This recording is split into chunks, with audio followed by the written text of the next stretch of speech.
Hay muchos crímenes con diferentes niveles de salvajismo y crueldad, y esto es algo que ha sucedido durante siglos. Dentro de lo espantoso que es cualquier crimen, sea la causa que sea, algunos son más horrendos que otros, y este es el caso de los asesinatos de Villisca. Fueron tan salvajes e inhumanos que el pequeño pueblo de Villisca, en Iowa, cambió para siempre. Este pequeño pueblo americano tuvo uno de los peores crímenes que se recuerdan en Estados Unidos. Un 10 de junio de 1912, 8 personas murieron en una casa, masacrados por un asesino que llevaba un hacha. Esta noche, en Mansión Terror, te contamos los hechos sobre los asesinatos de Villisca.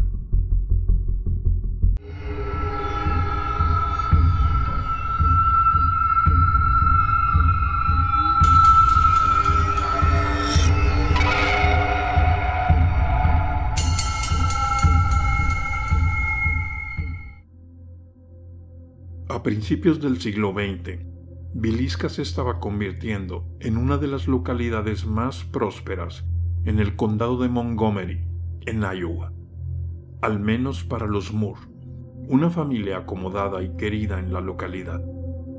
La familia Moore estaba compuesta del padre, Josiah, de 43 años, su esposa Sarah, de 39, y sus 4 hijos, Herman, Catherine, Boyd y Paul, de 11, 10, 7 y 5 años respectivamente. El domingo 9 de junio de 1912, Catherine Moore invitó a sus amigas Ina y Lena Stillinger a pasar la noche en su casa.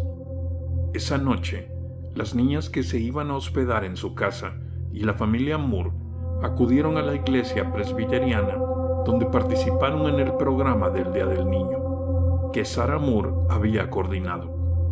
Después que el programa terminara a las 9:30 de la noche, los Moore y las hermanas Stillinger caminaron hasta la casa ubicada en el lote 301, llegando a las 9:45 p.m. Los días antes del horrible crimen, pasaron ciertas cosas que luego se vincularon a la muerte de toda la familia. Una mujer del pueblo de Villisca, de solo 2,000 habitantes, fue abordada por un hombre que no era del lugar. Quería saber dónde estaba la casa de los Moore. La mujer se lo platicó a Sarah Moore y ella le contestó que había visto en algún momento a un hombre extraño cerca de su casa, pero que no lo conocía.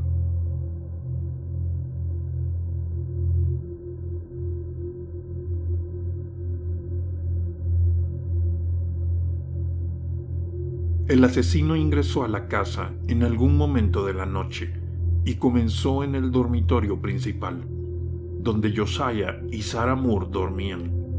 Josiah recibió más golpes del hacha que el resto de las víctimas. Recibió tantos golpes en la cabeza que sus ojos habían desaparecido. El asesino, a continuación, entró en las habitaciones de los niños y golpeó a Herman, Catherine, Boyd y Paul en la cabeza de la misma manera que a sus padres. Después, bajó a la planta inferior, al dormitorio de invitados, y mató a las hermanas Stillinger. Lo que pasó después fue tan escalofriante que los locales creen que por eso las almas de los niños y sus padres aún habitan la casa.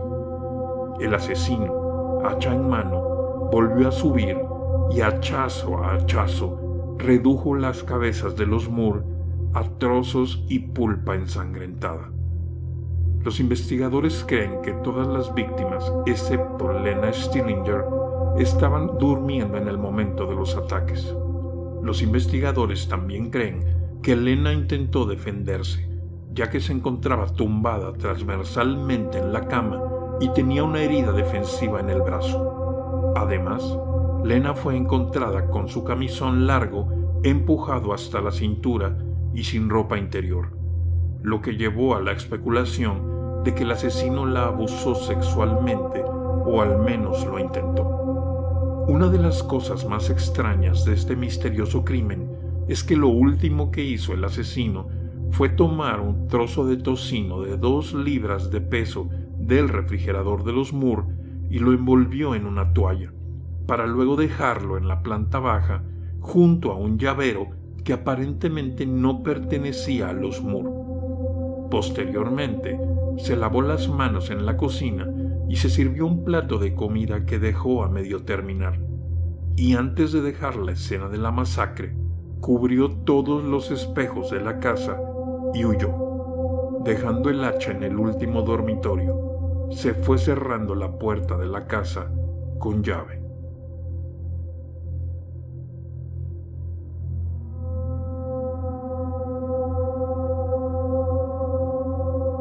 A las 7 de la mañana del día siguiente, 10 de junio, una vecina de los Moore, llamada Mary Peckham, empezó a preocuparse después de darse cuenta de que la familia no había realizado las tareas de la mañana. Peckham llamó a la puerta de la familia, pero nadie respondió. Trató de abrir la puerta y descubrió que estaba cerrada con llave. Peckham llamó a Ross Moore, hermano de Josiah, que tenía la llave de la casa. Abrieron y entraron en el primer dormitorio donde dormían las hermanas Stillinger. Las encontraron en la cama, con la cabeza partida a causa de los cortes del hacha. Moore inmediatamente llamó al jefe de la policía de Villisca, que llegó poco después. Registró la casa, encontrando que todos habían sido masacrados con un hacha perteneciente a Josiah. Se inició una investigación donde la mayor parte del pueblo de Villisca se acercó a la casa para saber qué había pasado. Después de varias horas de investigación, los cuerpos fueron llevados a la funeraria a las 10 de la noche de ese 10 de junio. Nadie tenía claro qué pudo ocurrir. Se pensó que un forastero había pasado por el pueblo y había cometido los crímenes. El problema era que unos 30 trenes salían de Villisca todos los días, por lo que era difícil controlar la gente que iba y venía. Todas las investigaciones quedaron en nada. De hecho, hubo muchos rumores y teorías que no hacían más que complicar la resolución del crimen.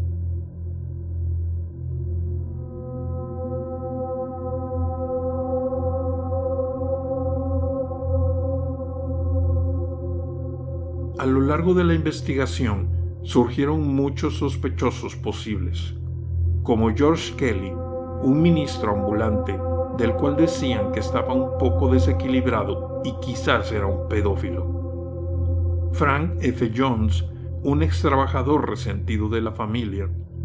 O William Mansfield, un asesino a sueldo que anteriormente había asesinado a su esposa y a su propio hijo con un hacha.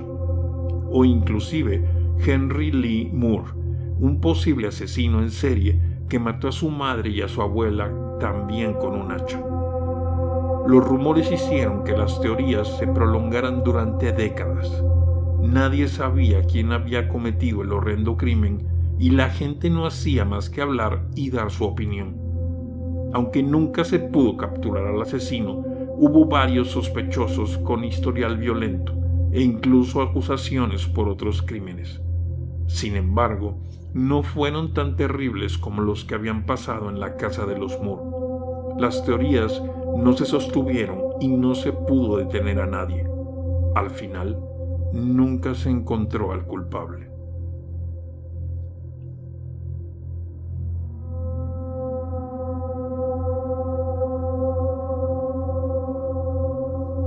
En 1930, la casa fue comprada y habitada por un matrimonio joven. La esposa no dormía por las noches porque despertaba por el sonido de una persona que subía y bajaba las escaleras. Pero lo peor estaba por llegar. Una noche, al abrir los ojos, pudo ver a un hombre con un hacha a los pies de su cama. El esposo, asustado por el estado mental de su mujer, tomó la decisión de mantenerse despierto por las noches para vigilar el sueño de su esposa. Grande fue su sorpresa cuando despertó con el mismo ruido de la escalera y el sonido de llantos de niños que su esposa le había contado. Algunos años después, llegó una nueva familia llamada Gisman, quienes optaron por dormir fuera de la casa al no resistir el estrés de ver las puertas abriéndose y cerrándose o la silueta de una mujer en ropa de dormir deambulando por la casa a las 3 de la mañana. Otra de las familias que residió en la casa fueron los Cloud. El padre era camionero y solía ausentarse por mucho tiempo, dejando solas a su esposa e hijas. Las niñas le contaban a su padre que oían llorar niños, que las puertas se abrían y que su ropa parecía esparcida por toda la habitación. El padre nunca les creyó, hasta que un día, mientras afilaba un cuchillo, una presión sobre su mano le hizo apuñalarse. Era como si una mano invisible hubiese dirigido su propia mano.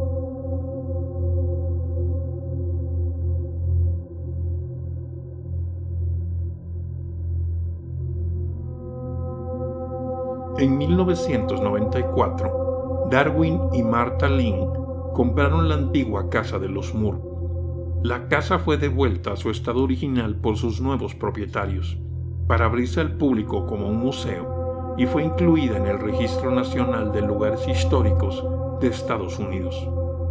Al día de hoy, los asesinatos de Villisca siguen siendo un expediente abierto y un auténtico misterio sin resolver, donde quien cometió los asesinatos salió impune, y también se ha convertido en uno de los lugares más populares para la investigación paranormal en los Estados Unidos. ¿Quién cometió los terribles asesinatos del 10 de junio de 1912? ¿Por qué cubrir los espejos de toda la casa? ¿Qué lo motivó a cometer tan terribles asesinatos? Son preguntas para las que no tenemos una respuesta.